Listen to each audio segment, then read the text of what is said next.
You are looking at Julian's pronunciation guide, where we look at how to pronounce better some of the most mispronounced words in the world, like this other curious word. But how do you say what you're looking for today? Let's learn how to pronounce this name, originally from French, but that is also used in English. The French pronunciation for reference is as Huguette.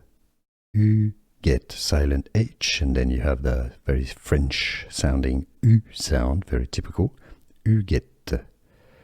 Some may skip the pronunciation of the E at the end and say it as Huguette. In English, similarly, either Huguette, Huguette, or Huguette.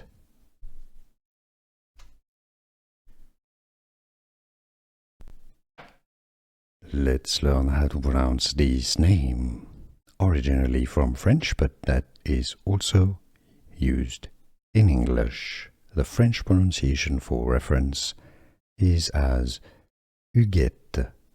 Huguette, silent H, and then you have the very French sounding U sound, very typical, Huguette. Some may skip the pronunciation of the E at the end and say it as Huguette. In English, similarly, either Huguette, Huguette, or Huguette. Here are more videos on how to pronounce more confusing words and names too many mispronounced. Like this video if you found it useful. I appreciate your support. I'll see you soon and thanks for watching.